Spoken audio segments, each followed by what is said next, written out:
சீனியர்ஸை மதிக்க தெரியாத ஹர்திக் பாண்டியா நடந்தது என்ன அப்படிங்கிறது தான் இந்த இடத்துல இப்போ அடுத்த ஒரு மிகப்பெரிய டாக் ஆஃப் த டவுனாக போயிட்டுருக்கு. ஸோ ஹர்திக் பாண்டியா வந்துட்டு நேற்று 20 பால் 24 ரன்ஸ் அப்படின்னு சொல்லி அவுட் ஆகிட்டு ஸோ டக் அவுட்டை நோக்கி போவார். ஸோ அந்த இடத்துல போகும்போதே அவரோட இடத்துல வந்து பார்த்திங்கன்னா நிறைய கோபமும் ஆங்க்ரினஸும் அந்த இடத்துல வந்து தெரியும். ஸோ ஏன்னா வந்து மேட்ச் அப்படிங்கிறது கண்டிப்பாக அவர் நின்று அடித்து ஆகணுங்கிற சுச்சுவேஷனில் இருக்கும்போது ஹர்திக் பாண்டியா நின்று ஆடினது ஒரு டெஸ்ட் இன்னிங்ஸ் அப்படிங்கிறத சொல்கிறதுல எந்த விதமான பயமும் எனக்கு கிடையாது. ஏன்னா அங்கே ஊரே வந்து T10 ஆடிட்டு இருக்கும்போது ஸோ தலைவனுக்கு பேட்டில் மாட்டவே இல்லை.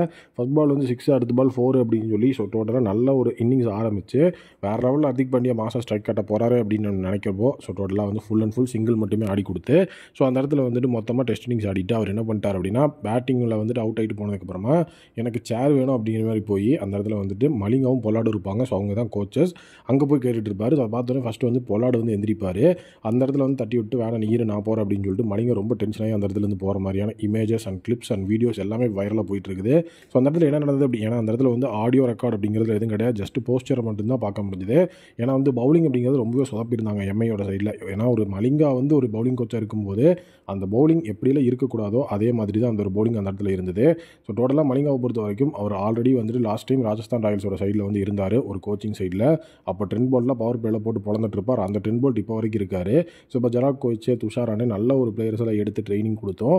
எதனால துஷாராவை கிளம்புறக்க மாட்டேங்கிறான்னு தெரியல. ஸோ ப்ளஸ் வந்து பார்த்திங்க அப்படின்னா நிறைய ஃப்ளாஸ் அந்த இடத்துல போயிட்டு இருக்குது. பவர் பிளேயில் வந்துட்டு பும்ராக்கு ஓவரே தர மாட்டேங்கிறாங்க.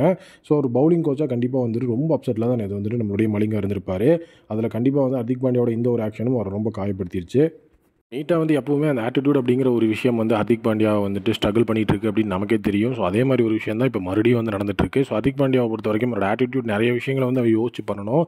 பட் எதுவுமே அவர் வந்து யோசிக்காமல் ஒரு சில விஷயங்கள் பண்ணுறாரு. ஸோ இப்போ வந்துட்டு எதனால இந்த ஒரு விஷயம் வைரல் ஆகுதுன்னா இப்படி தான் ஒரு சீனியர்ஸை வந்து இப்படி தான் ட்ரீட் பண்ணுவாங்களா ப்ளஸ் எக்ஸ்பீரியன்ஸான ஒரு கோச்சஸ் அப்படின்னு இருக்கும்போது அந்த இடத்துல போயிட்டு பிளேயர்ஸோட உட்கார வேண்டியதானே அப்படின்னு சொல்லி ஒரு சில விஷயங்கள் இப்போ வைரல் ஆகிட்டு இருக்கு. ஏன்னா மலிங்க எந்திரிச்சு போனதுக்கப்புறம் கொஞ்சம் கூட யோசிக்காமல் அவர் ஜாலியாக அந்த சேரில் உட்காந்துட்டு பொலாட்டை வந்து பேசிகிட்டு இருப்பார். இது வந்து பார்க்கும்போது நமக்கு சின்ன விஷயமா தெரியும். பட் நேற்று மேட்ச் அப்படிங்கிறது அப்படி கிடையாது. ஏன்னா டோட்டலாக வந்துட்டு எம்ஐக்கே ஒரு மறக்க முடியாத மேட்சாக தான் அது இருந்தது. அந்த லெவலில் ஒரு மேட்ச் இருக்கும்போது அந்த இடத்துல வந்துட்டு ஹர்திக் பாண்டியா இந்த மாதிரி வந்துட்டு போய் சும்மா ஃபன் பண்ணிருக்கிறது அப்படிங்கிறது யாருக்குமே பிடிக்காது. ஸோ அதுதான் வந்து மலிங்க எந்திரிச்சு போனதும். ஸோ நெக்ஸ்ட் மேட்ச் கண்டிப்பாக அவங்க கம்பேக் கொடுத்தே ஆகணும் அப்படிங்கிற விஷயம் இருக்குது. ஸோ எப்படி வந்துட்டு கம்பேக் கொடுக்க போகிறாங்க, மலிங்காவோட மைண்ட் செட் எப்படி இருக்கும், ஹர்திக் பாண்டியாவோட ஆட்டிடியூட் மாறுமா, ஸோ மும்பையோட தலையெழுதியே வந்துட்டு மாற்ற போகிற அந்த ஒரு மேட்ச் எது அப்படிங்கிறத பார்க்குறத நான் வெயிட் பண்ணிருக்கேன். ஸோ எம்ஐக்கு வந்துட்டு இந்த மாதிரியான விஷயங்கள் நடந்துகிட்டே இருக்குது தொடர்ந்து. இதை பற்றி நீங்கள் என்ன நினைக்கிறீங்க? உங்களுடைய ஒப்பீனியன் என்ன அப்படிங்கிறத கமெண்ட் செக்ஷனில் மறக்காம வந்து கமெண்ட் பண்ணுங்கள்.